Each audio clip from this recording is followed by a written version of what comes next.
Okay, moving next to departmental reports. We have a couple here. So we have the police report, the age-friendly Carlsbad initiative overview, the fiscal 21-22 Traffic and Mobility Commission work plan, and then Avenida and CS Coastal Rail Trail revision, and the semi-annual transportation report. So we'll start this off with the police report, and Sergeant Merritt.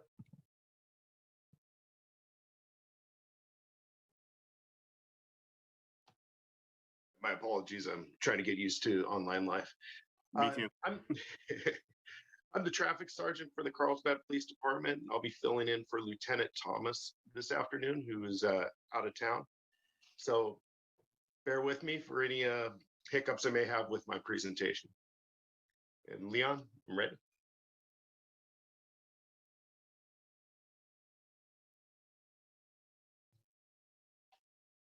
All right, next.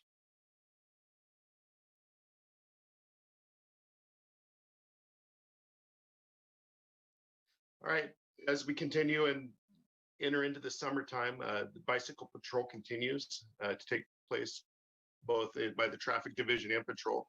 One of our major concerns right now is electric bicycle enforcement and education. We've put out a video through our school resource officer program to educate the children out there to make sure they're aware of what is legal and illegal with the e-bikes and how to ride them safely. It's been a big thing with our agency, and we're taking steps to make our streets safer with the e-bikes. The traffic division will continue to be part of that during the daytime hours to make sure we're holding up our end. We still getting several complaints around the schools. A lot of issues being reported to us by our crossing guard program, but those should die down next week, considering that's the last week of school in session. And we've been really focusing, having our motors out in front of the schools and near the schools to provide safety and enforcement. Next, please. It was Bicycle and Motor Safety, Motorcycle Safety Month this past month. Again, we put a lot of effort into the education and safety around the electric bikes and overall bicycle use, especially in the downtown areas. It was click it or ticket, kind of a traditional thing through our Office of Traffic Safety grant. We did some directed efforts to ensure people were using their seatbelts properly. And we continue to do continuous DUI saturations on the weekends and throughout the month of May. We will be having an event next month where we're having a DUI checkpoint in the north end of our city. Next, please. All right, so let me try to move. On May 16th at about 9 o'clock, we had a collision on the 7400 block of Alicante Road. When officers arrived, two vehicles, major injuries and major damage. One of the occupants of the vehicle was trapped inside the vehicle. The driver of the black Jaguar, who was involved in the other, who was the driver of the other car, he actually fled prior to officers' arrival. And then when we got on scene, we were able to coordinate and eventually find out where he was at. The preliminary investigation determined the Jaguar was traveling southbound in the 400 block of Alicante, traveling too fast for the conditions when he broadsided the driver of the Toyota. We were able to contact the driver of the Jaguar the next day and identify who he was, and he was at the hospital with moderate injuries. At this point, it's being handled by our traffic division and our accident investigators. The investigation is ongoing to see if the district attorney will support the charges. Next, please. Going back to electric bikes, this event occurred on College Boulevard, just north of Cannon, near Sage Creek High School. Essentially, a cyclist on an e-bike rear-ended a car because he was going so fast.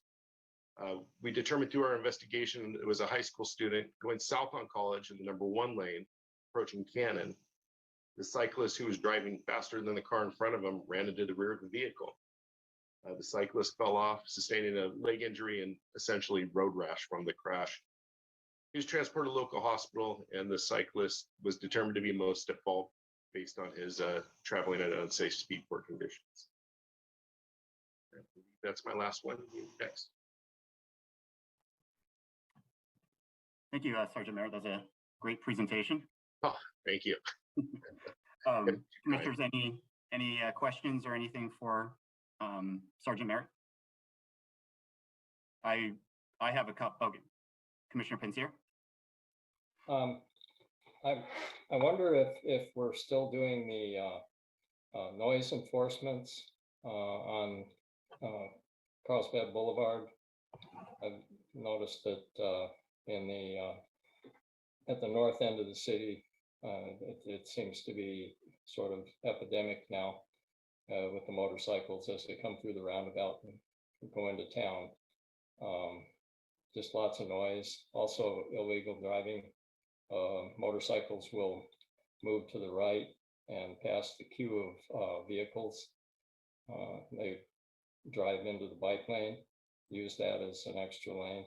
Sometimes cars do that too. Is that something that you can focus on to see if you can make things a little safer out there for the pedestrians and so on? All right. For the first part of your question, the noise abatement programs that we're working on Carlsbad Boulevard are an ongoing enforcement issue and an ongoing effort by our traffic division to ensure that cars with modified exhaust, motorcycles with modified exhaust, are being addressed as best we can. Again, it's challenging, but we are out there and we do have a specific focus on it. It is an ongoing topic for not only the traffic division, but also our patrol divisions that work during the evening hours or during darkness. As for the north end of the city, where the merging of lanes, I will bring that to my traffic division officers for something else to monitor, because as I'm taking notes through this meeting, something for them to focus on to make sure they're aware of those issues going on, and then hopefully some presence and some enforcement will hopefully calm those problems. I'd like to clarify that the illegal passing is done from north to south. So if they cross the bridge and then move over into the right hand, well, into the bike lane, creating another lane. So right. The other direction is not, that's not the case. I appreciate that information, and I'll make sure I pass it on to my motor division and my partners in. All right. Any other questions for Sergeant Merritt? Commissioner Fowler, sorry. Very nice presentation. Thank you for that. You know, e-bikes are going to be a panacea or a nightmare, depending upon where you sit in this thing. And I've heard both sides of it. We're data driven by our mission. Is it possible, and maybe you can give us a preview just based on your personal experience, the kinds of things that e-bike riders get cited for? And we would look at things like the prevalence of violations for helmet, for example, or speeding or running. I don't even know what kind of categorization you have for traffic violations of any kind. And maybe you have one, maybe you don't, or whatever. But it would be really interesting, I think, to see what is going on there and what is being enforced, and not to talk about enforcement so much as just to see what's happening and what, you know, how this is all playing out. Is that possible? And do you have any impression about the kinds of violations that people get stopped for, even if they don't get cited? Or is there no way to? I know that one time I got a very friendly warning for, I know this is terrible, going, I'm sure it was only 5 miles an hour over the speed limit, but anyway, I got a very friendly warning. Do you do that, or can you tell me a little bit about that, just to begin with? But the bigger issue is, it would be great to see some numbers about that and what they are. So that's my question. Focusing back to the enforcement on e-bikes, most of our enforcement and education has revolved around our younger population, our school age people, because there's so many kids that are utilizing these forms of transportation to get to and from school, because obviously they're very convenient and they're highly mobile things that go very fast. Most of our citations and written documented warnings, something that's trackable, the metrics of it, have been for helmet violations for people under 18 years of age, just because of the safety issue, and it's an easier thing to address, and it's obviously the biggest concern of ours, the safety.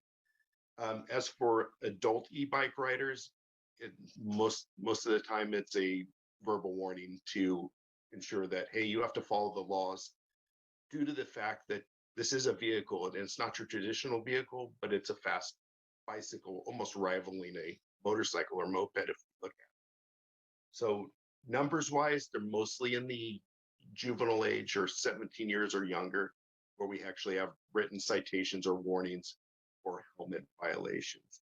As we go forward and with the summertime, these numbers will likely increase due to the fact that so many people are going to be out on our roadways with these bicycles, and they're highly mobile and very fast.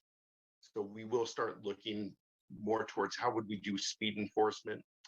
I know the traffic department, my traffic division, we're actively seeking out input from other departments, what they've had success with to make their city safer for e-bikes, pedestrians, and typical motor vehicle traffic.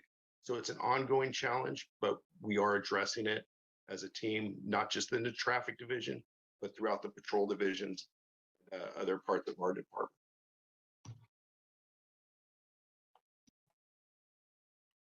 Commissioner Pensier?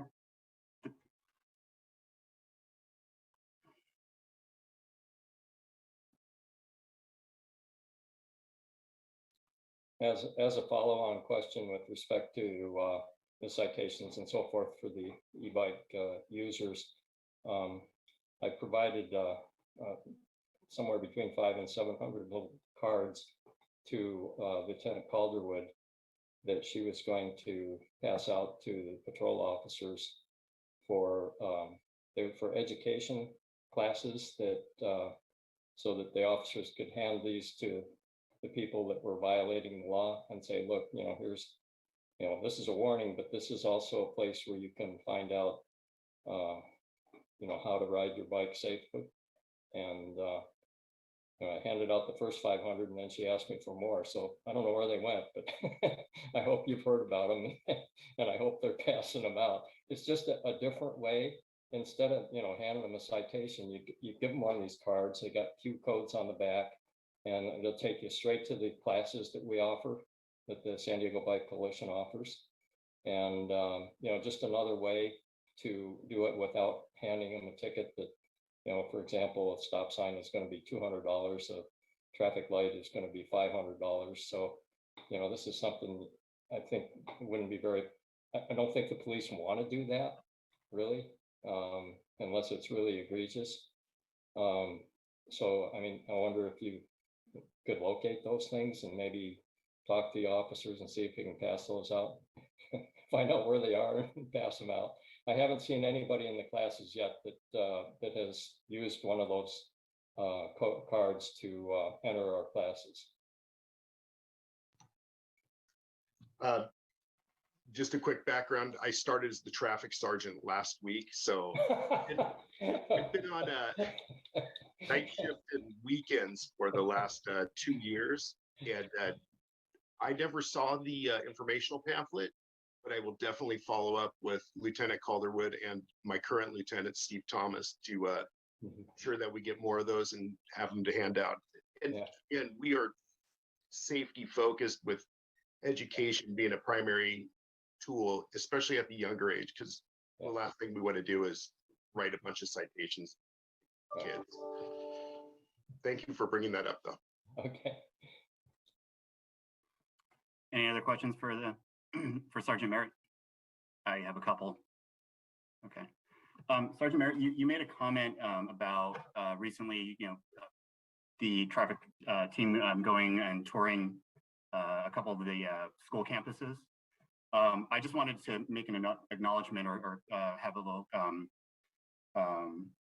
thanks. There was I believe it was an Officer Sakamoto that was at a local elementary school, and I was able to, he was kindly able to just take some of his time and just talk to me about, what's going on in that location, providing education enforcement for, traffic and all kind of the rules. And we also got into discussion about e-bikes.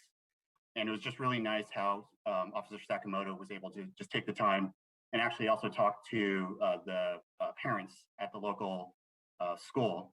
But one thing that really got to me was there was a crossing guard, and I'm not talking about the crossing guard on the public streets, but the crossing guard that deals with the school drop off and pickup. And the crossing guard came up and started to talk to, I believe it was Officer Sakamoto, and just giving her opinions and what she's seeing, in regards to e-bikes, parking, traffic, and things like that. The question that I have is, first, I just wanted to thank Officer Sakamoto for his taking the time and informing me about what's going on. But also too, do we have info, or do we collect info from the crossing guards at school on what's going on and what they're seeing kind of as a surveillance? And I think one thing that the crossing guard was kind of worried about was when she is to come out with her stop sign to stop traffic, e-bikes where the drop off and drop-ins are coming, or pickups, e-bikes are just coming right through, as this crossing guard has the stop sign. So, the question is that a moving violation? And I think Officer Sakamoto said, hey, this is considered a vehicle. So if the person's going right through, we need to enforce that or educate the person. So, I just kind of wanted to try and understand if we do get any input from school crossing guards at the local school district. So we do work closely with our crossing guard program, which is a city sponsored program technically, and we do get input from them almost on I'd say several times a week with information they observe, so we can respond to it appropriately. Just to cite back the last Thursday, we had an issue at Valley and Tamarack where the crossing guard informed our team that there was people speeding and not coming to complete stops for it when they actually had the crossing guard portable stop sign up. In response to that, I had some of my motor teams head down there, and they were able to issue a few citations and observed exactly what was reported by the crossing guards. They are our eyes and ears out there. As for the bicycle violation, if the person runs the stop sign on an e-bike, technically, yes, it is a violation of the California Vehicle Code and is a citable violation. So you can still be 12 years old and unfortunately cause a violation by riding your e-bike through, or even just a simple regular bicycle that isn't motorized. Bicycles are considered vehicles by our vehicle code, and they are subject to the same laws.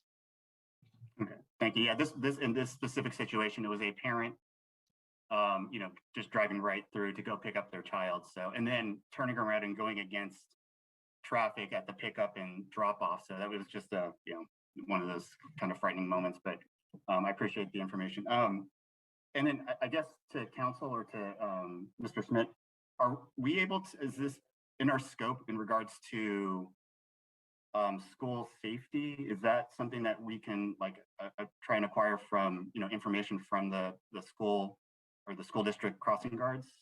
Is that something that we can get like a update or something like that on what they're seeing out there for the surveillance? Yes, Vice Chair Perez. Yeah, I would be happy to reach out to the school districts, and we'll see. Either myself could provide an update based upon what I hear, or we can have someone from the district come in and talk about it. But that is within your purview. So okay, thank you. And then I think the last thing for Sergeant Marin, this is more just on a lighter note. With the e-bikes coming up, and it's just really growing that we're seeing in the city of Carlsbad. Are the officers equipped with e-bikes? Or are they still pedaling it out? And just kind of I just wanted to see if we're equipping the bike patrol with up to date. It's funny you should ask. Our agency just purchased 6 e-bikes that are going to be utilized in the downtown district. Again, just as everybody else who's using them on the streets, they're a big convenience for our officers to be able to get around a little quicker, less exhaustion, and be able to respond to those calls where you don't want to be out of gas because you pedaled your bike for 2 miles as fast as you can. So you will start seeing police officers on electric bikes, and specifically the downtown area and beaches.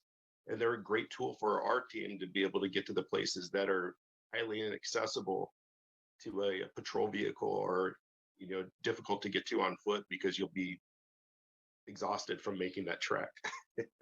But it is a great tool that we just acquired, and we just completed training for those officers who will be utilizing them. That's great. Great, thank you. Okay, if no one else has any questions from the commissioners, and we'll move on to our next. And thank you again, Sergeant Merritt. Appreciate all the time. Thank you for having me, and it was a pleasure meeting you all.